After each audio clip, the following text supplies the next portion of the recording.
고린도전서 13장 8절 말씀입니다.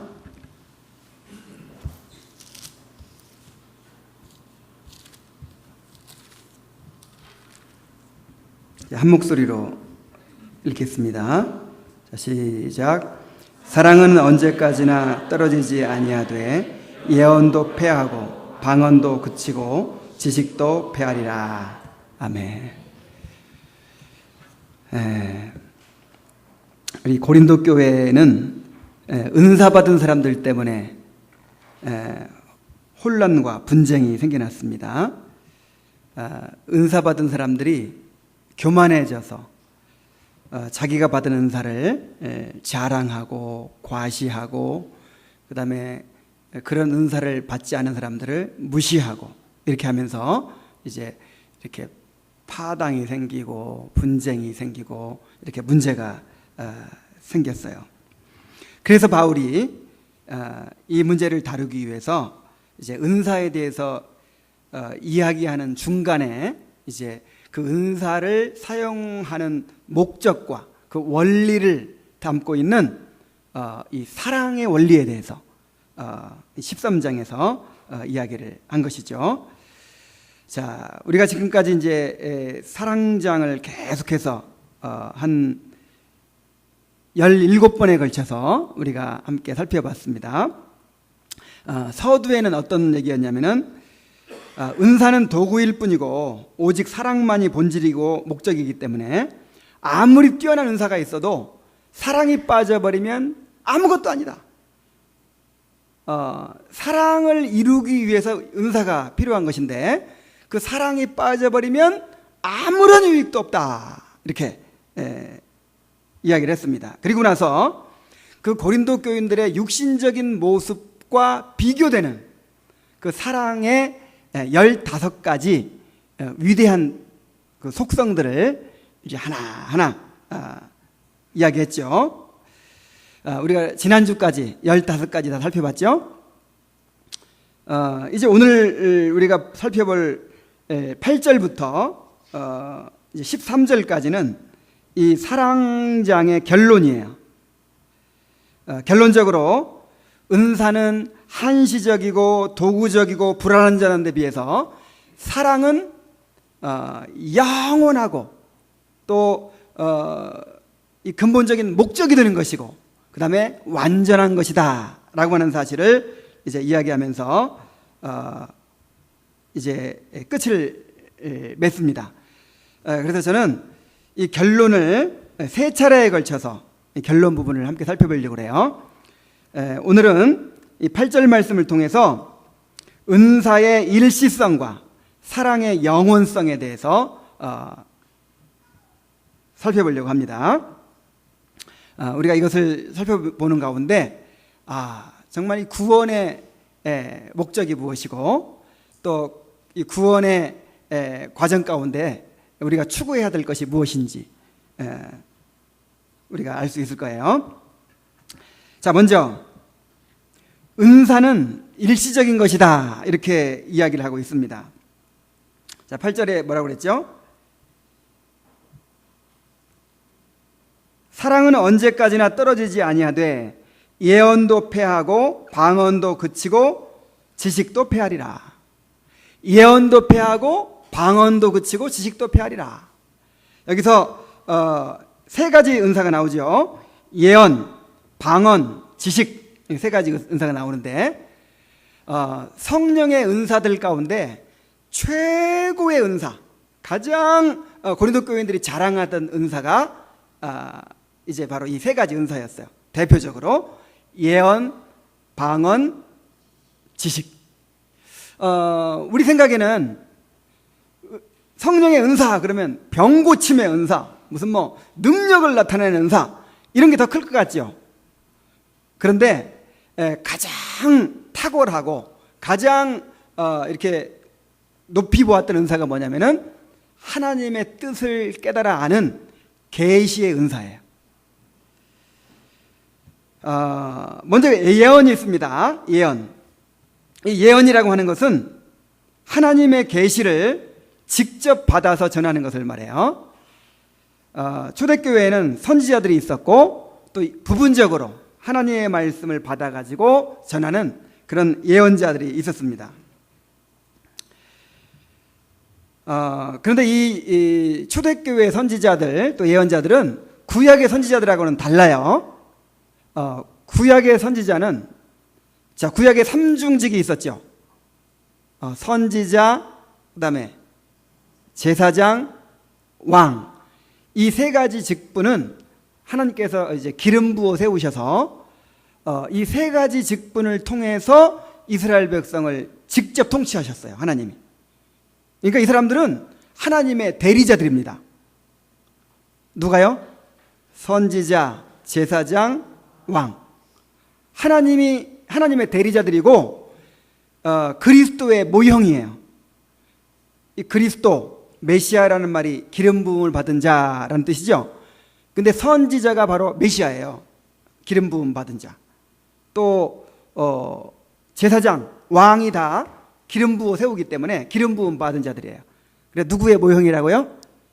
예수님의 모형이에요. 예수님은 선지자, 제사장, 왕의 3중직을 통해서 우리를 구원해 주셨습니다. 그래서 이 신약의 선지자들은 이 구약의 선지자들과 격이 달라요. 이 신약의 선지자들은 사도들의 권위 아래에 있었고 또 일시적으로 그 당시에는 성경이 없었죠. 신약 성경이 없으니까 이제 신약 성경이 완성될 때까지만 일시적으로 하나님의 말씀을 받아서 그렇게 전하던 사람들이었어요. 그런데 성경이 완성되고 이제 직접 계시가 사라지면서 선지자들도 사라지고 예언자들도 이제 그쳤습니다. 지금은 선지자도 없어요. 지금은 계시가 없습니다. 지금은 예언자도 없는 거예요. 그런데 예언의 은사는 있을까요? 없을까요? 있어요. 예언의 은사는 있는데 이제는 직접 받아서 전하는 예언이 아니고 이제 이미 주어진 이 성경 계시를 열심히 연구하고 묵상해서 성령의 조명을 받아서 연구해서 이렇게 성도들에게 전하는, 제가 지금 뭐 하고 있어요? 예언하고 있습니다. 오늘날에는 이제 설교하는 것으로 이렇게 그 예언의 은사가 축소된 것이죠. 이미 성경 계시가 완성됐기 때문에. 자, 그 다음에 또 어떤 은사가 있습니까? 방언의 은사가 있어요. 이 고린도 교인들이 자랑하던 방언이 있는데 이 방언은 두 가지가 있죠. 오순절 성령 강림 때는 외국어 방언이었어요. 성령을 받고 난 다음에 이제 배우지도 않았는데 다른 나라 말로 막 복음을 전하는 거예요. 그리고 또 내가 그냥 우리나라 말로 전하는데 듣는 사람들이 자기 나라 말로 막 들어요. 그래가지고 그때는 이 언어 소통에 문제가 안 생기는 거예요. 무슨 방언? 외국어 방언. 그런데 고린도전서에 나오는 12장과 14장에 나오는 방언은 좀 다릅니다. 이 방언은 외국어 방언이라기보다는 알아듣지 못하는 방언이에요. 요즘 이렇게 하는 그런 방언들처럼 알아듣지 못하는 방언인데 이 방언이 통역의 은사를 받은 사람들이 통역을 하면 예언의 효과가 있었어요.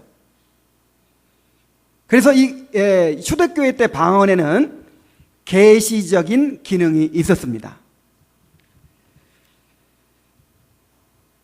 그런데 이제 계시가 완전히 끝났다 그랬죠. 계시가 그치면서 이 방언의 계시적인 기능도 끝났겠죠. 그리고 그럼 통역할 필요가 있어요, 없어요? 없죠. 그래서 이제 통역할 필요도 없어지고 이제 방언이 이제 더 이상 어떤 계시로서의 방언이 아니라 그냥 개인적인 유익을 위한 그런 이제 방언으로 존재하게 됐습니다. 그래서 오늘날에도 방언이 있죠. 오늘날에도 방언이 있지만은 초대교회의 방언과 다릅니다. 그래서 예를 들어서 이런 식으로 방언하는 사람이 다 잘못된 거예요. 방언 기도를 막 한 다음에 내 딸아 내가 너를 아노라 막 이렇게 누구의 음성을 들려주는 거예요 지금? 이거 계시잖아요, 계시. 이런 게 있다고 그랬어요, 없다고 그랬어요? 아무리 은혜스러워도 이건 아닙니다. 이게 방언이 있어요. 방언이 있는데 그냥 알아듣지 못하는 방언이고 어쨌든 어떤 영적인 유익을 위해서 사람들에게 주어지는 것이지 계시적인 기능으로 주어지는 게 아니란 말이에요. 그래서 예언기도 하는 사람들 있죠, 요즘에도 있죠. 그 예언기도 하는 사람들이 방언으로 막 샬라샬라샬라 한 다음에 내 아들아 내가 너의 문제를 들었노라 하나님의 음성을 막 들려줘요. 이거 옳아요, 틀려요? 계시는 그쳤습니다. 직접 계시는 그쳤어요. 그 다음에 세 번째 은사가 뭡니까? 지식이죠, 지식. 자, 지식의 은사가 무슨 은사일까요?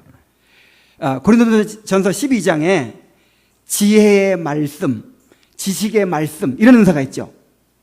바로 그런 은사라고 생각하면 됩니다. 신비한 통찰력을 통해서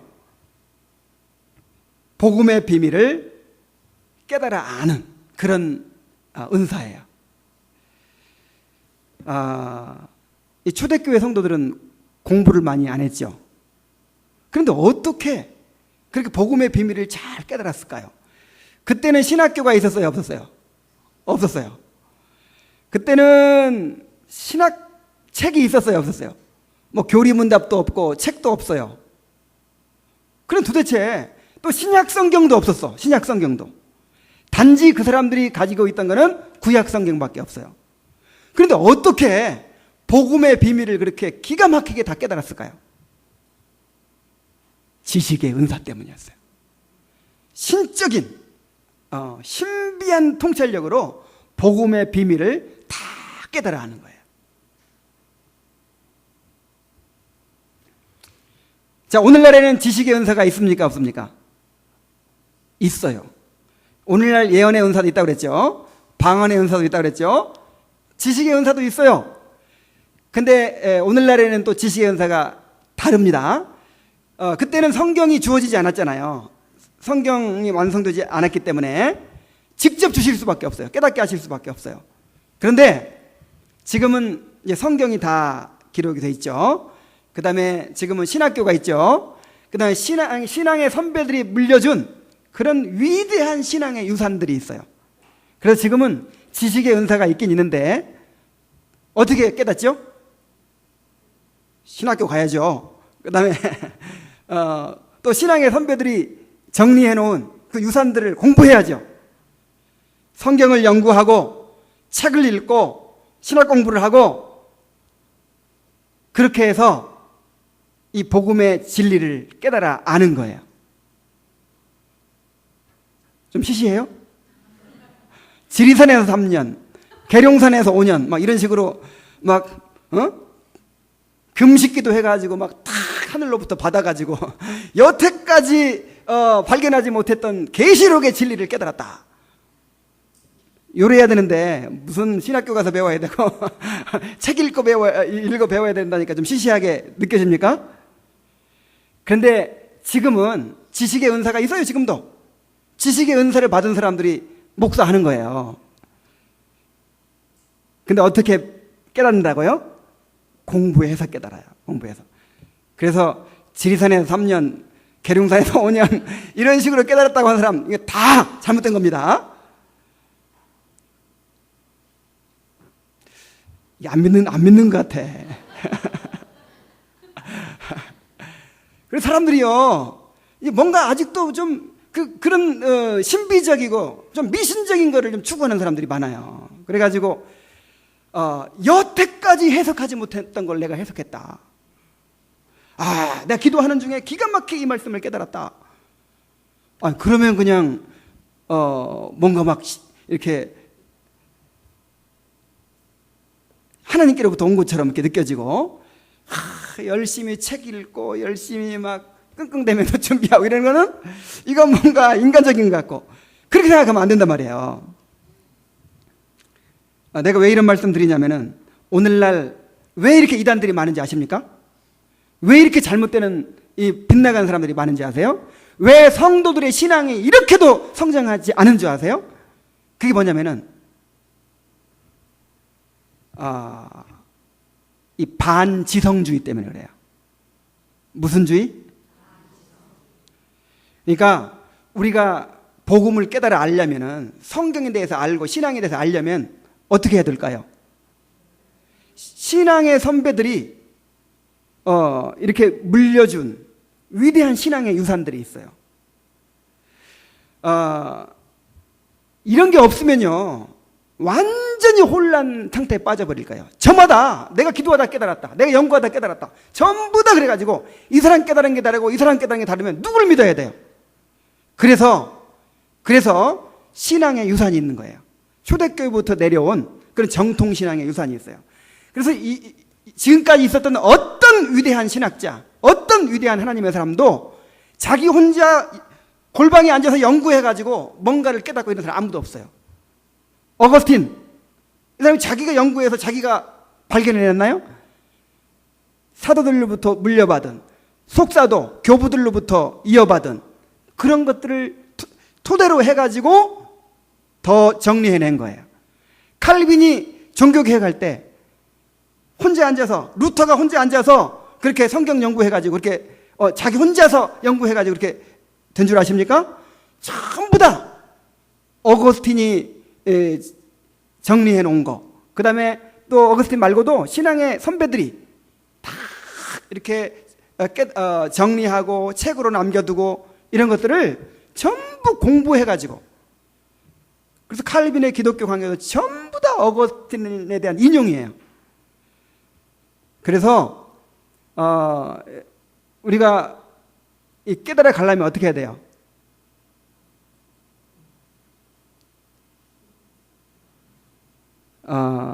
책을 좀 읽으세요.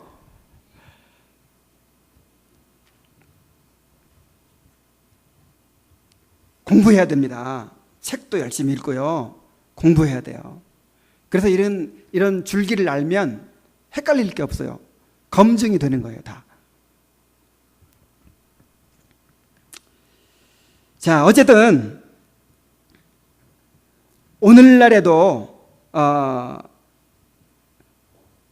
이제 그 은사들이 있어요. 그죠? 성령의 은사들이 있어요. 근데 우리가 분명히 알아야 될 것은 초대교회 당시의 은사와 오늘날의 은사는 달라요, 같아요? 다르다는 것을 알아야 돼요.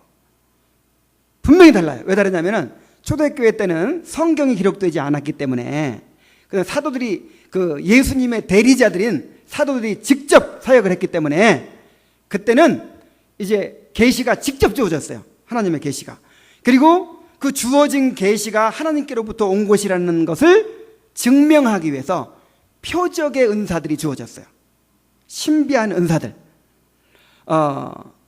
그런데 지금은 성경 계시가 완성됐기 때문에 그런 표적이 필요 있어요, 없어요? 아직도 못 믿겠어요? 표적이 필요 있어요, 없어요? 그래서 표적은 더 이상 없습니다. 표적이 있어요, 없어요?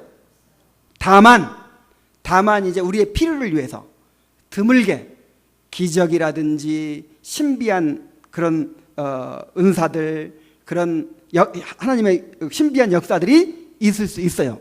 그러나 달라요. 예를 들어서 병 고침의 은사 오늘날 있어요, 없어요? 있어요. 있는데 초대교회에 있었던 병 고침의 은사와 다르다니까요. 초대교회 당시 병 고침 은사를 가진 사람들은 고치려고 막 했는데 못 고치는 경우 있어요, 없어요? 다 고쳐요. 고치려고 맘만 먹으면 어떻게 해요? 100% 고쳐요. 근데 지금은 아무리 병 고침의 은사가 있어도 다 고쳐요, 못 고쳐요? 어쩌다 한 사람 낫는 거지 못 고쳐요. 다릅니다. 그래서 제가 설명드렸듯이 예언의 은사도 다르고 방언의 은사도 다르고 지식의 은사도 달라요. 어쨌든 이 고린도 교인들이 처음에 이러한 은사들을 받게 됐을 때 얼마나 흥분했을까요? 아마 천하를 얻은 것만큼이나 기뻤을 거예요. 그래서 이 은사들로 인해서 우쭐해져서 자랑하고 과시하고 은사를 갖지 못한 사람들을 무시하고 이렇게 했던 거예요. 그런데 이것은 이런 은사들의 한계를 알지 못하고 또 그 은사들을 주신 목적을 알지 못한 결과였어요. 자, 이 은사들의 한계와 또 목적이 무엇입니까? 예언도 패하고 방언도 그치고 지식도 패하리라 그랬죠? 은사는 한시적인 것이다. 은사는 일시적인 것이다 라는 사실이에요. 성경에 기록되기 전에 하나님의 계시를 전달하는 수단으로 이 예언, 방언, 그 다음에 이 지식의 은사가 주어졌어요. 그리고 성경에 기록된 후에는 이제 제한된 기능으로 축소됐죠. 그리고 이제 예수님 재림하시고 천국이 완성되면 더 이상 이런 은사들이 필요 있을까요? 없을까요? 없어요. 예언의 은사가 필요 있을까요? 방언의 은사가 필요 있을까요? 무슨 지식의 은사가 필요 있을까요? 이런 건 다 없어지고 마는 거예요.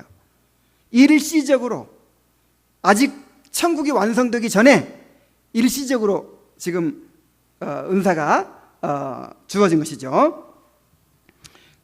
그리고 또 한 가지는 이 은사는, 성령의 은사는 구원에 속한 은혜가 아니라는 거예요.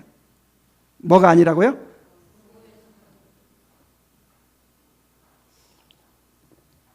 구원에 속한 은혜가 아닙니다. 다시 말해서 은사를 받았다고 구원받은 거 아니에요. 구원받지 못한 사람도 은사를 받을 수 있고 구원받은 사람도 은사를 받을 수 있어요. 가룟 유다도 병 고치고 귀신 쫓아냈고 베드로도 병 고치고 귀신 쫓아냈죠. 그리고 은사를 받았다고 해서 더 거룩해진다든지 더 성숙해지는 거 상관없어요. 자, 성령의 은사를 받으면 내가 더 거룩해집니까? 더 성숙해집니까? 전혀 별개예요. 뭘로 봐서 아냐면은 은사를 가장 많이 받았던 고린도 교인들 보세요. 은사 때문에 신령해졌어요. 은사 때문에 어린아이가 됐어요.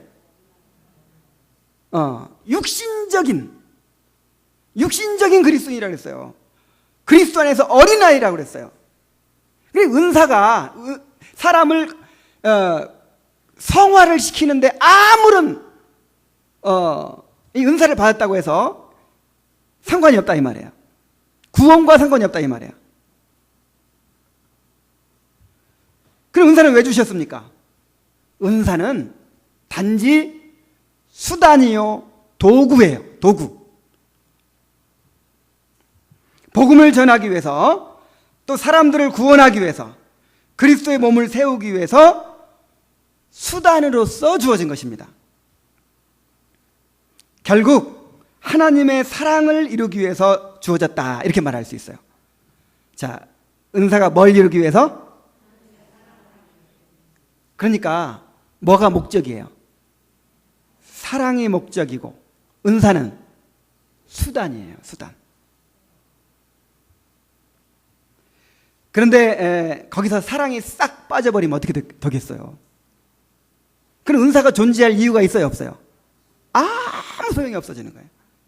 오히려 해 만드는 거예요. 교만하게 만들기만 할 뿐이에요. 이렇게 은사는 일시적이고 또 수단적인 것입니다. 그러나 사랑은 영원한 것입니다. 사랑은 언제까지나 떨어지지 아니하되 그랬어요. 이 언제까지나 떨어지지 않는다 이 말은 어떤 경우에도 무너지지 않고 실패하지 않는다. 어떤 경우에도 망하지 않고 없어지지 않는다. 그런 뜻이에요. 자, 사랑은 절대로 없어지지 않는데요. 사랑은 절대로 무너지지 않고 실패하지 않는데요. 자, 왜 사랑이 없어지지 않습니까? 왜 사랑이 무너지지 않습니까? 그것은 사랑은 구원에 속한 은혜이기 때문에 그래요. 자, 아까 은사는 구원에 속한 은혜가 아니라 그랬죠. 사랑은 어디에 속한 은혜? 우리 한번 따라해 봅시다. 구원에 속한 은혜.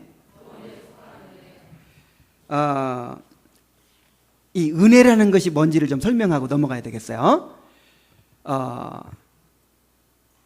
은혜가 뭡니까? 은혜. 하나님께서 값없이 베풀어 주시는 모든 호의와 사랑을 가리켜요. 이 하나님께서 값없이 우리에게 베풀어 주신 건 전부 뭐예요?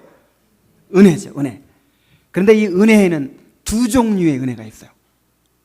하나는 일반 은혜라는 게 있어요. 일반 은혜. 또 하나는 구원에 속한 은혜라는 게 있어요. 우리 한번 따라해 봅시다. 일반 은혜, 구원에 속한 은혜. 자, 일반 은혜는 뭡니까? 일반 은혜는 이 세상 모든 사람들에게 차별 없이 주어진 은혜를 말합니다. 구원 받았든 안 받았든 예수 믿든 안 믿든 하여간 이 세상 모든 사람들에게 다 주어지는 거예요. 자, 일반 은혜는 어떤 것들이 있을까요?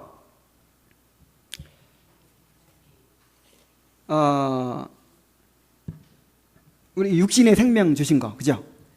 육신의 생명 주시고 하나님을 돌보시죠? 요거는 믿는 사람이나 안 믿는 사람 똑같습니다. 자, 믿는 사람은 돌보시고 안 믿는 사람은 안 돌보시나요? 믿는 사람에게는 일용할 양식 주시고 안 믿는 사람에게 일용할 양식을 안 주시나요? 다 똑같이 지금 먹이시는 거예요. 모를 뿐이지. 우리는 아니까 감사할 뿐이지. 믿지 않는 사람한테도 일용할 양식 주셔서 먹이시는 겁니다. 가정을 주시고 서로 사랑하게 하시고 행복을 누리게 하시는 거, 이것도 일반 은혜예요. 나라를 세우시고 사회 질서를 유지하게 해주시고, 그 다음에 우리나라 이렇게 잘 살아서 이 나라의 혜택을 누리게 하시는 거, 이것도 일반 은혜예요. 그 다음에 사람들에게 종교성이나 도덕성이나 진리에 대한 의식을 주셔서 하나님을 찾게 하시고 선한 삶을 추구하게 하시는 거, 이것도 일반 은혜예요. 이거 다 안 믿는 사람들 다 종교성이 있고 잘 못 찾아서 그렇지. 그 다음에 선한 일을 추구하죠. 자선사업도 많이 하고. 그 다음에 지식과 문화가 발전하게 하셔서 이렇게 문화생활 누리게 하시는 거, 이런 게 다 일반 은혜예요. 자, 그런데 구원에 속한 은혜가 뭐냐? 이 구원에 속한 은혜를 이제 특별 은혜라고 합니다. 특별 은혜, 즉 구원에 속한 은혜는 뭐냐? 택한 자들에게만 주시는 은혜. 택한 자들에게 그리스도께서 이루신 구원을 이렇게 적용시켜주는 은혜를 말하는 거예요. 자, 택한 자들은 다 구원받죠? 하나님이 택한 자들은 다 구원받습니다. 그 택한 자들을 위해서 예수님께서 구원을 이루어 놓으셨어요. 그 이루어 놓으신 구원을 성령께서 이제 적용시켜 가십니다. 구원을 이루어 가십니다. 그것을 뭐라고 그래요? 구원에 속한 은혜, 특별 은혜라 그래요. 그래서 우리가 성경에서 은혜 얘기할 때, 그리고 설교 시간마다 은혜가 있어야 됩니다. 은혜 받아야 됩니다. 이게 전부 다 무슨 은혜를 말할까요? 구원에 속한 은혜를 말하는 거예요. 그래서 교회에서 일반 은혜를 추구해야 돼요? 구원에 속한 은혜를 추구해야 돼요? 그렇죠. 근데 오늘날 일반 은혜를 다 추구하고 있어요. 그러니까 말하자면 예를 들어서 가정을 치유하고 가정을 행복하게 만드는 거 너무 좋은 일이죠. 이건 일반 은혜에 속한 거예요? 특별 은혜에 속한 거예요? 이거 불교가도요 할 수 있는 일이에요. 불교가도 천주교에서도 할 수 있어요. 뭐 더 잘한다고 그러더라고. 카톨릭은 앞섰다고 그러더라고요. 이건 구원받는 거 상관없이 돼요, 안 돼요? 된다니까요. 예를 들어서 뭐 꿈을 가지고 막 또 용기를 내서 도전하게 하고 뭐 사회생활을 잘하게 만들고, 자, 이런 거는 일반 은혜예요, 특별 은혜예요? 이런 거는 교회 안 와도요, 아메이 가도 자기개발 프로그램 가도 이런 건 얼마든지, 이거 일반 은혜, 일반 은혜. 교회에서는 무슨 은혜를 전해야 돼요? 특별 은혜, 구원에 속한 은혜, 복음을 전해야 돼요. 복음을 영원히 구원받게 해야 돼요. 구원받은 사람이 주님을 닮아가게 해야 돼요. 죄를 깨닫게 해야 돼요. 그래서 우리가 은혜를 구하는 것도 무슨 은혜를 구해야 돼요? 구원에 속한 은혜를 구해야죠.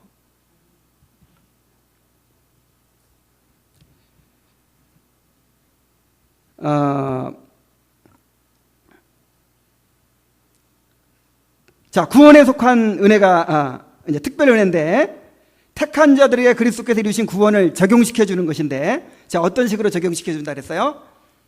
맨 처음에 부르시고, 그 다음에 부르신 사람들을 거듭나게 하시고, 거듭난 사람들에게 회개하게 하시고, 죄를 깨닫게 해가지고 회개하게 하시고, 그 다음에 믿게 하시고, 그 다음에 의롭다고 하시고, 그 다음에 양자를 삼으시고, 이제 아들 삼았으니까 키워야죠. 성화를 이루시고, 그 다음에 성화를 이루어가는 과정 가운데 너무 힘들고 어렵죠. 그러니까 인내하게 하시고, 그걸 견인이라고 그러죠. 견고한 인내를 주시고, 그 다음에 마지막으로 영화를 이루십니다. 그래서 이렇게 해가는 과정, 이 구원을 이루어가는 이 과정을 뭐라고 그래요? 은혜라고 그래요. 은혜. 은혜 받아야 됩니다. 은혜 받으세요. 성경에서 은혜 얘기할 때 다 이 은혜를 얘기하는 거예요. 그래서 구원의 은혜를 받았다라는 말은, 구원 받았다라는 말은 이걸 다 받은 거예요, 지금 우리가. 여러분 구원 받으셨습니까? 자, 구원 받았으면 구원에 속한 은혜를 지금 다 받은 거예요. 그러니까 부르심, 내적 부르심, 중생, 믿음, 회개, 칭의, 양자, 성화, 견인, 영화, 요걸 지금 다 어떻게 했다고요? 받았어요. 아직 안 이루어졌지만 이미 받았어요. 이제 점차적으로 그것이 나타나겠죠. 받은 거니까. 우리 성경 한번 찾아봅시다. 베드로후서 1장 4절, 1장 1절. 베드로후서 1장 1절.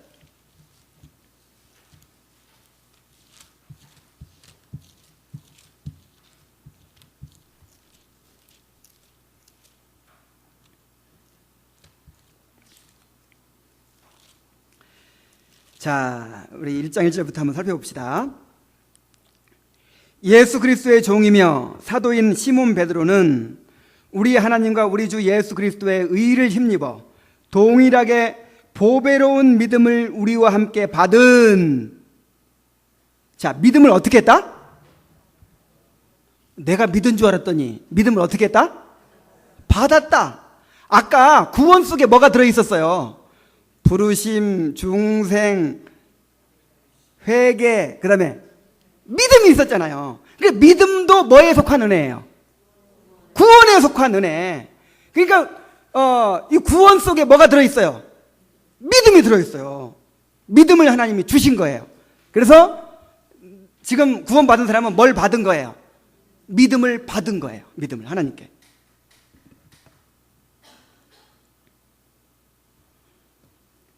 자, 받았어요. 자, 2절. 하나님과 우리 주 예수를 알므로 은혜와 평강이 너희에게 더욱 많을지어다. 자, 이제 은혜라는 말 나오면 이게 뭐다 알겠죠? 이 은혜가 뭐예요? 구원의 은혜예요. 구원을 이루어 주시는. 그래서 우리가 예수님을 알므로, 예수님을 알아감으로 뭐가 많아져요? 은혜. 우리에게 쌓아두신 은혜, 우리에게 지금 적용시키려고 지금 다 주어진 그 은혜가 예수님을 알므로 우리에게 이제 경험이 되는 거예요. 주님 알아가시기 바랍니다. 자, 3절. 그의 신기한 능력으로 생명과 경건에 속한 모든 것을 우리에게 주셨으니. 자, 뭐를 주셨다고요? 생명과 경건에 속한 거.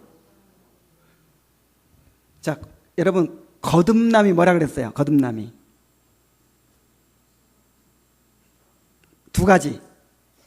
새 생명을 심어주시고 새로운 본성을 주신 거라 그랬죠. 이 두 가지 나오잖아요. 생명과 그 다음에 뭐에 속한? 경건에 속한. 그러니까 새로운 본성을 말하는 거예요.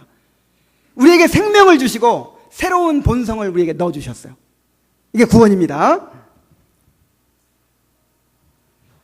이미 다 주셨다는 거예요. 생명과 경건에 속한 모든 것을 우리에게 주셨으니 이는 자기의 영광과 덕으로서 우리를 부르신 자를 뭐함으로? 알므로 말미암아. 그러니까 주님 알아가라고 그렇게 강조하는 이유가 바로 그거예요. 구원받은 사람은요, 주님을 알아감으로 구원의 은혜를 계속해서 경험하게 되는 거예요. 내가 택함받은 자인 것을 계속해서 확인하게 되는 거예요. 자, 4절까지만 봅니다. 이로써 그 보배롭고 지극히 큰 약속을 우리에게 주사 이 약속으로 말미암아 너희가 정욕 때문에 세상에서 썩어질 것을 피하여 신성한 성품에 참여하는 자가 되게 하려 하셨느니라. 신성한 성품, 하나님의 성품. 여기 나오는 약속은 구원의 약속인데, 여러분, 구원의 약속의 내용이 뭐예요? 구원의 약속의 내용이 뭡니까? 지옥 안 가게 해주고 천국 보내준다, 그거예요? 그건 기본이고, 예수님 닮게 해주겠다, 신의 성품에 참여하게 해주겠다, 요거예요. 좋아하는 분이 하나도 없네. 여러분, 구원이라는 게 뭐예요? 에? 우리를 왜 택하셨어요? 그 아들의 형상을 본받게 하기 위해 택했단 말이에요. 그래서 우리가 구원받을 때 생명과 경건에 속한 모든 것을 우리에게 어떻게 했어요? 다 넣어줬어요. 그냥 이렇게 넣어준 것 같아요? 안 넣어준 것 같아요? 안 넣어준 것 같으면 아직 구원 받지 못한 거예요. 사자 새끼 한번 생각해요. 사자 새끼. 자, 사자 새끼가 고양이 같죠? 순하죠? 근데 그 속에 뭐가 들어있어요 지금? 맹수의 생명과 그 맹수의 본성이 들어있는 거예요. 나중에 크면 어떻게 돼요? 어미 사자처럼 용맹한 사자 되는 거예요. 우리는 누구 새끼예요? 하나님께서 생명을 주셨다니까, 우리에게. 그리고 하나님의 경건에 속한 모든 것을 우리에게 심어주셨어요. 새로운 본성을 주셨어요. 신의 성품을 주셨어요. 그래서 우리가 장차 누구처럼 됩니까? 예수님처럼 됩니다. 자, 그래서 제가 사랑을 자꾸만 사랑은 구원에 속한 은혜입니다, 사랑은 구원에 속한 은혜입니다, 이렇게 강조했던 이유가 뭔지 이제 아시겠죠? 그러니까 우리가 구원받을 때 거기에 믿음도 들어있고, 그 다음에 성화도 들어있죠. 거기에 인내도 들어있죠. 근데 거기에 또 뭐가 들어있어요? 사랑도 들어있단 말이에요. 우리가 뭘 받았어요? 구원받았으니까 거기에 또 뭘 받았어요? 사랑을 받았단 말이에요. 사랑. 사랑도 구원에 속한 은혜라 이 말이에요. 구원받았다 하는 말은 내가 하나님의 사랑을 받았다, 그런 뜻이에요. 하나님의 사랑을 이제 가지게 됐어요. 자, 그게 무슨 말이냐면은 우리가 거듭날 때 새로운 생명을 주셨다 그랬죠. 새로운 본성을 주셨다 그랬죠. 경건에 속한 모든 것을 주실 때 그 경건에 속한 모든 것 속에 뭐가 들어있어요? 사랑이 들어있다면 사랑. 그래서 구원받은 사람은요, 거듭난 사람은 하나님을 사랑하게 돼요. 이게 구원의 증거예요. 정말 하나님을 사랑하게 돼요. 그래서 하나님을 알고 싶고, 하나님을 닮고 싶고, 하나님을 가까이 하고 싶고, 그래서 하나님을 즐거워하는 사람이 돼요. 그래서 이제는 율법으로도 자유로워졌잖아요. 이제는 우리가 행위에 따라서 구원받고 이게 이렇지 않죠? 근데 왜 이렇게 좁은 길을 걸으면서 자기를 부인하고 십자가를 지면서 그렇게 주님을 따르려고 애를 써요. 뭘 얻겠다고? 하나님을 알고 싶은 거야. 하나님을 즐거워하는 거야. 맞습니까? 그래서 거듭난 사람은, 성령으로 거듭난 사람은 하나님을 사랑하는 마음을 넣어준 거예요. 하나님을 사랑함으로써 또 다른 사람들을 사랑할 수 있게 해 주신 거예요. 자, 베드로전서 1장 한번 찾아보겠습니다.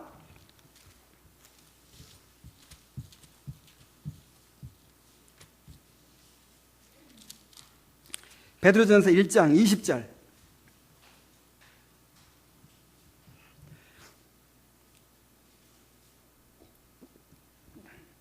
너희가 진리를 순종함으로, 20절이죠. 22절부터 보겠습니다. 자, 21절부터 볼게요. 너희는 그를 죽은 자 가운데서 살리시고 영광을 주신 하나님을 그리스도로 말미암아 믿는 자니 너희 믿음과 소망이 하나님께 있게 하셨느니라. 자, 누가 그렇게 있게 하셨어요? 하나님이. 너희가 진리를 순종함으로 너희 영혼을 깨끗하게 하여, 이제 이 영혼을 깨끗하게 했다면 거듭난 걸 말하는 거예요. 거짓이 없이 형제를 사랑하기에 이르렀으니. 자, 우리가요, 뭐 하기에 이르렀다? 거짓이 없이 형제를 사랑할 수 있는 사람이 됐다는 거예요. 믿어집니까? 근데 구원받은 사람은 그렇게 된 거예요. 이러한 사랑을 받았다는 것을 믿어야 돼요. 거듭난 사람은 거짓이 없이 형제를 사랑할 수 있는 사람이 된 거예요. 그런 본성을 주셨단 말이에요. 자, 23절. 너희가 진리를 순종함으로 너희 영혼을 깨끗하게 하여 거짓이 없이 형제를 사랑하게 이르렀으니 마음으로 뜨겁게 서로 사랑하라. 너희가 거듭난 것은 썩어질 씨로 된 것이 아니요 썩지 아니할 씨로 된 것이니 살아있고 상상 있는 하나님의 말씀으로 되었느니라.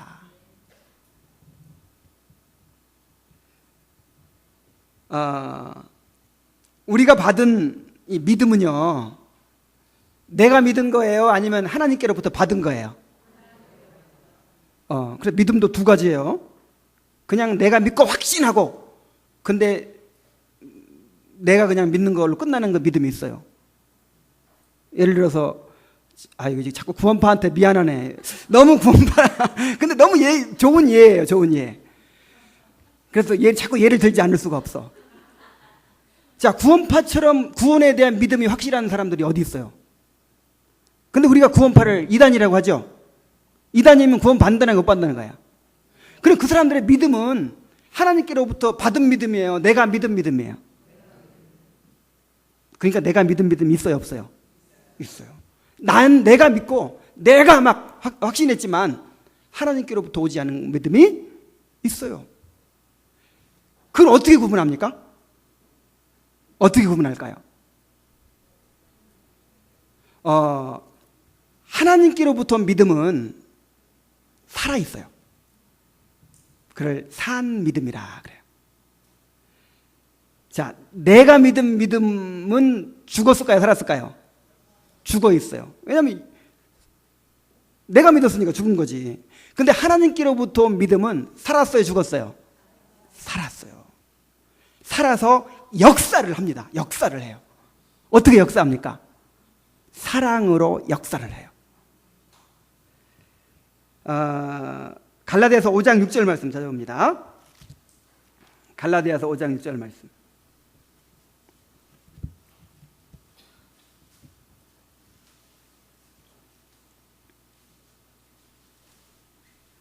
자, 함께 읽어봅시다. 시작. 그리스도 예수 안에서는 할례나 무할례나 효력이 없으되 사랑으로서 역사하는 믿음뿐이니라. 우리 한번 따라해봅시다. 사랑으로 역사하는 믿음. 요게 살아있는 믿음이에요. 이렇게. 그래서 진짜 믿음을 가졌으면 뭘로 역사를 해요? 사랑. 진짜 믿음 가진 사람들은요, 하나님을 사랑해요. 그리고 하나님을 사랑하니까 하나님을 사랑하기 위해서 형제를 사랑하게 돼요. 그래서 요한이 사랑을 구원의 증거로 얘기한 거예요. 요한일서 5장 1절에 예수께서 그리스도이심을 믿는 자마다 하나님께로부터 난 자니 또한 낳으신 이를 사랑하는 자마다 그에게서 난 자를 사랑하느니라.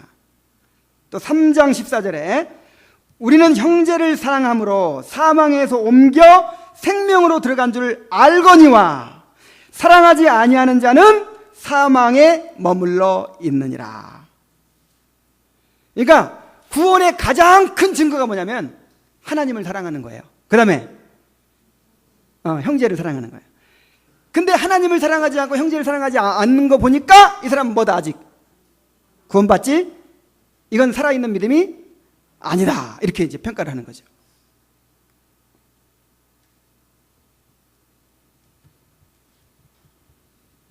사랑이 영원할 수밖에 없는 이유는 사랑이 구원에 속한 은혜이기 때문에 그렇습니다. 구원받은 사람들은 이 사랑을 이제 가지게 된 거예요. 그리고 이 사랑을 완성해 가는 것이 바로 하나님께서 우리를 구원하신 구원의 목적이기 때문에 그렇습니다. 하나님께서 우리에게 사랑을 심어주시고 그 사랑을 어떻게 가신다고요? 완성해 가신다고요.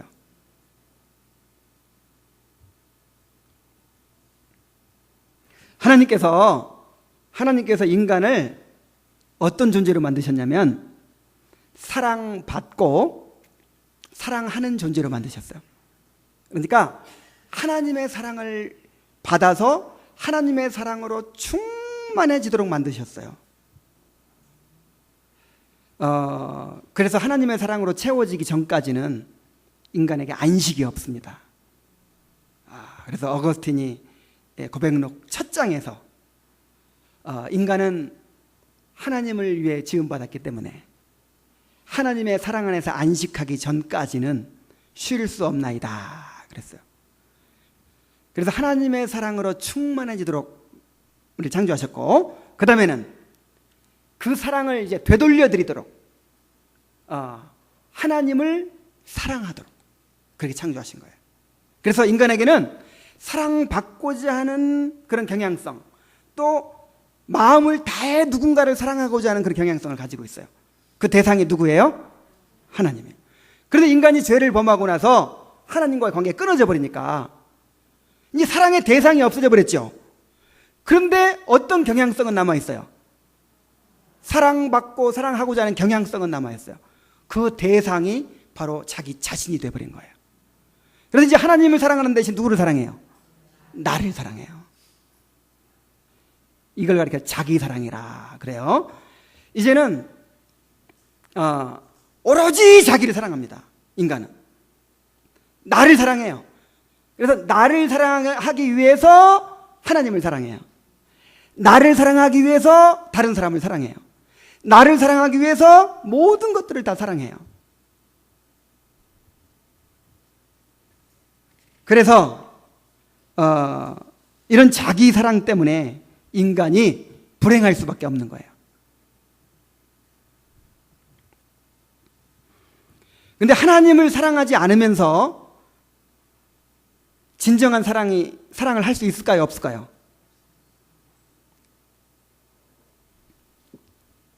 사랑은요, 이 하나님께로부터 나온 것이기 때문에 하나님을 사랑하지 않고 누군가를 진정으로 사랑할 수는 없어요. 내가 어제 그 제자반 하면서 좋은 예화가 떠올랐어. 어떤 예화가 떠올랐냐면, 여러분, 대한민국을 사랑하지 않으면서 자기 고향을 사랑하면 어떻게 될까요? 그걸 지역감정이라 그래요. 대한민국을 사랑하지 않으면서 우리 전라도를 너무너무 사랑해. 우리 경상도를 너무너무 사랑해. 그러면 어떻게 되겠어요? 당연히 그걸 누가 순수하게 보겠어요. 그죠? 말하자면 경상도는 싫어, 전라도는 싫어 하면서 우리 하는 이런 지역 감정이 든단 말이에요. 그러니까 진정으로 자기 고향 제대로 사랑하려면 먼저 뭘 사랑해야 돼요? 대한민국을 진짜 대한민국이 잘 되기를 바라고 대한민국을 사랑하면요, 내 고향 사랑하는 것이 지역 감정이 안 되겠죠. 이기적인 사랑이 아니라 진짜 사랑하게 될 거예요. 그렇듯이 하나님을 사랑하지 않은 상태로 내 아들을 너무 사랑해. 그럼 어떻게 될까요? 우상 숭배지. 우상 만드는 거예요. 왕을 사랑하지 않은 상태에서 그 왕의 신의 한 사람을 왕처럼 사랑해버려. 그럼 어떻게 돼요? 역적되는 거예요. 그래서 하나님을 사랑해야만 우리가 온전히 사랑할 수 있는 그런 존재가 된 거예요. 그래서 하나님 사랑하지 않고 내가 사랑하려고 애를 쓰니까, 사랑받으려고 애를 쓰니까 그 사랑이 무슨 사랑이겠냔 말이에요. 자기 사랑, 이기적인 사랑, 자기중심적인 사랑이에요. 그래서 이렇게 사랑은 눈물의 씨앗이 드는 거예요. 사랑을 통해서 행복해져야 되는데 이제 사랑만은 않겠어요. 이렇게도 사랑이 괴로운 줄 알았다면 차라리 당신만을 만나지 말 것을. 자, 왜 사랑이 이렇게 눈물의 씨앗이 되고 고통과 아픔을 줍니까? 뭐 때문에? 자기 사랑 때문에. 하나님을 사랑하게 되지 않으면 절대로 온전한 사랑이 없어요. 근데 문제는 인간은 이런 자기 사랑에서 벗어날 수 있을까요? 없을까요? 없어요.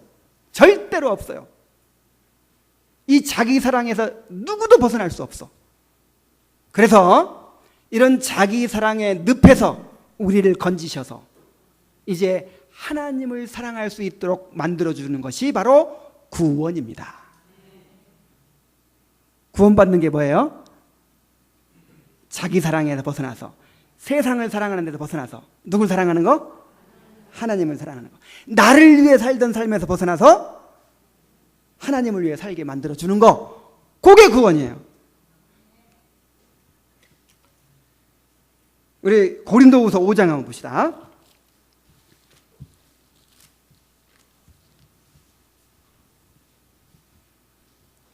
고린도후서 5장 14절부터 읽습니다.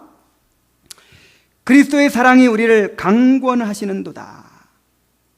우리가 생각하건대 한 사람이 모든 사람을 대신하여 죽었은즉 모든 사람이 죽은 것이라. 그가 모든 사람을 대신하여 죽으심은 살아있는 자들로 하여금 다시는 그들 자신을 위하여 살지 않고 오직 그들을 대신하여 죽었다가 다시 살아나신 자를 위하여 살게 하려 하심이라. 예수님이 십자가에 못 박혀 죽으신 이유가 뭐예요?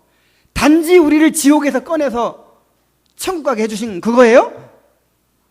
이제는 다시는 자기를 위해 살지 않고 누굴 위해 살도록? 주님을 위해 살도록 만들어주는 것이 구원이라 이 말이에요. 그 사랑이 우리를 뭐 하시는도다? 강권하시는도다. 이게 구원받은 자의 삶이에요.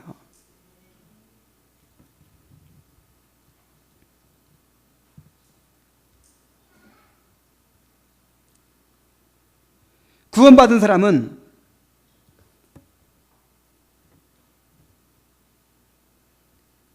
이제 하나님의 사랑을 받은 사람들입니다. 그렇죠? 하나님의 사랑으로 체험을 받았고 또 이제 그 사랑으로 하나님을 사랑하는 사람들이에요. 그리고 하나님을 사랑하기 위해서 이제 형제 자매들을 사랑하는 사람이에요. 이 사랑은 절대로 없어지지 않습니다. 어디에 속하는 애니까? 구원에 속하는 애니까. 이 사랑은 점점 완성을 향해 나갑니다. 지금은 이 사랑이 불완전해요. 그렇죠? 어떨 때 보면 진짜 저도요 덜컥 겁날 때가 있어요. 야, 내가 과연 구원받은 사람이냐. 내 안에 사랑이 안 느껴져요. 사랑이 없는 것처럼 느껴질 때, 야, 정말 내가 구원받은 사람인가 싶을 때가 있어요. 우리에게 주어진 사랑은 아직 이렇게 불완전해요. 그러나 이 사랑은 완성을 향해 나아가고 있습니다. 우리가 주님을 알아갈수록 구원의 은혜가 점점 더 풍성해지고 따라서 사랑도 풍성해질 줄로 믿습니다. 그리고 이제 장차 예수님께서 재림하시고 이 천국이 완성될 때 우리에게 주신 사랑도 완성이 될 거예요. 그래서 그때는요, 이제 우리가 하나님의 사랑을 완전하게 충만하게 누리게 될 것입니다. 지금은 뭔가 목마르지요. 지금은 하나님의 사랑을 늘 이야기해도 뭔가 목마르고 희미하게 거울로 보는 것 같죠. 그런데 이제 장차 천국이 이루어지면요, 우리가 하나님의 사랑을 완전하게 누리게 될 거예요. 하나님의 사랑으로 충만하게 지게 될 거예요. 그리고 우리가 또 하나님을 어떤 것에도 방해받지 않고 완전하게 사랑하게 될 거예요. 그때야말로 하나님을 영화롭게 하며 하나님을 영원토록 즐거워하는 삶이 이제 완성이 되는 거예요. 그리고 하나님을 그렇게 사랑하기 때문에 이제 우리가 서로를 완전하게 사랑하게 될 것입니다. 자, 어느 정도 완전하게 사랑하게 되냐면 그때는요, 가족이 없어져요. 남편, 부인 이거 없어집니다. 자식, 부모도 없어져요. 그때는 온 인류가 구원받은 사람이 한 가족이 되어버리는 거예요. 왜냐하면 이제는 사랑이 완성되어 버리기 때문에 나눌 필요가 있어요, 없어요? 없어요. 모두가 한 가족이고 모두가 이제 한 몸이 되는 거예요. 그때는 사랑으로 충만한 그런 나라가 이루어질 것입니다. 천국은 사랑의 나라예요. 사랑이 충만한 나라예요. 이제 말씀을 맺습니다. 우리에게 은사들이 있고 탁월한 은사들이 있고 또 하나님께서 주신 여러 가지 축복들이 있을 거예요. 그러나 분명히 알아야 될 것은 이런 것들요, 다 없어질 거예요. 임시적으로 주어진 거예요, 다. 이런 것들 주신 목적은 우리에게 건강 주시고 무슨 재능을 주시고 은사를 주시고 뭐 돈을 주시고 뭐 남보다 공부 많이 하게 해주시고 뭐 가방끈 좀 길게 해주시고 뭐 이런 거 다 어떤 것이든지 도구와 수단으로 주신 거예요. 이거 자체가 은혜가 아니에요. 구원에 속한 은혜가 아니에요. 요거 자체가 요것이 있다고 해서 요거 자체가 우리를 뭐 거룩하게 만들고 구원받게 만들고 이런 게 아니란 말이에요. 이런 건 다 뭐예요? 도구요, 수단이에요. 뭐 하라는 수단이에요? 사랑을 완성해 갈 수 있도록 우리에게 허락된 수단이에요. 그러므로 하나님 사랑하기를 힘써야 됩니다. 여러분, 하나님 사랑하기를 힘쓰세요. 어떻게 사랑해요? 지금 힘쓰고 있어요? 찬양 막 눈물 흘리고 부른다고 그게 사랑입니까? 하나님 사랑하는 건요, 하나님을 알아가는 거예요. 아니, 하나님 사랑한다는 사람들이 하나님에 대한 관심이 없어. 하나님이 어떤 분인가? 여러분, 바둑 좋아하는 사람은 뭔 책 봐요? 낚시 좋아하는 사람은 뭔 책 봐요? 자기가 좋아하는 거 책을 보든 신문을 보든 텔레비전을 보든 어떻게 하든지 그거에 대해서 알아가려고 애를 씁니다. 정말 하나님을 사랑하면 하여간 하나님을 알아가려고 길을 쓸 거예요. 말씀을 듣고 성경 공부를 하고 책을 읽고 하여간 뭐 하나님을 알아가는 수단을 최대한 붙들 겁니다. 하나님에 대해서 무관심한 거, 이게 하나님 사랑하지 않는 증거예요. 하나님을 멸시하는 증거예요. 하나님 사랑하시기 바랍니다. 이 사랑을 완성해 가야죠. 하나님을 알아가고 하나님을 즐거워하는 것을 여러분의 행복으로 삼으세요. 또한 하나님을 사랑하기 위해서 서로를 사랑하는 일에 힘써야 됩니다. 사랑은 오래 참고 온유해야 된다 그랬어요. 시기하지 말고 자랑하지 말고 교만하지 말고 무례히 행하지 말고 자기의 유익을 구하지 말고 성내지 말고 악한 것을 생각하지 말고 불의를 기뻐하지 말아야 된다 그랬어요. 진리와 함께 기뻐하고 모든 것을 참으며 모든 것을 믿으며 모든 것을 바라며 모든 것을 견디는 것이 사랑이라고 했습니다. 다시 말하면 은혜를 힘입어서 끊임없이 내가 죽어야 한다는 거예요. 뭐 어려울 거 없어요. 간단히 요약할 수 있어요. 은혜 받아서 내가 죽어라, 그 뜻이에요. 내가 죽으면 오래 참아지고요, 온유해지고, 내가 죽으면 시기심도 안 들어요. 내가 죽으면 성도 안 나. 죽은 사람이 무슨 성이 나요? 살아있으니까 막 골래지. 끊임없이 은혜를 받아서, 이 은혜가 무슨 은혜? 아까? 구원의 은혜. 이게 나를 성화시켜가는 거니까 구원에 속한 은혜죠. 끊임없이 은혜를 삼아 은혜를 받아서 내가 죽어야 된다는 거예요. 이렇게 해서 사랑을 완성해 가야 돼요. 이것이 우리가 받은 구원의 목적입니다. 이것이 우리가 장차 들어가서 누리게 될 천국의 생활이에요. 이 사랑을 이루어가는 그런 성도들 되시기 바랍니다. 우리 기도하겠습니다. 자, 우리 오늘 말씀에 대해서 한번 같이 기도하겠어요. 정말 내게 주어지는 어떤 것들도 다 도구요, 수단에 불과해요. 정말 목적은 바로 이 사랑을 이루어가는 것입니다. 우리의 구원을 완성해가는 것입니다. 하나님 아버지, 내가 하나님 사랑하기를 힘쓰게 하여 주옵소서. 내가 하나님을 사랑하기 때문에 또 은혜를 받아서 내가 죽는 것을 통해서 나의 형제 자매들을 사랑할 수 있게 하여 주옵소서. 이렇게 통성으로 부르짖어 한번 기도하겠습니다. 하나님 아버지, 나를 구원해 주시고 나에게 믿음을 주시고 나에게 사랑을 주신 은혜를 감사드립니다. 아버지 하나님, 주님의 사랑을 깨닫게 해주시고 또 주님을 사랑할 수 있게 해주셨습니다. 주님을 사랑하기 때문에 또 다른 사람들을 사랑할 수 있게 해주셨습니다. 아버지 하나님, 이 사랑이 내 안에 있음을 믿습니다. 이것은 구원에 속한 은혜이기 때문에 결코 없어지지 아니하고 점점 완성을 향하여 나아가게 될 줄로 믿습니다.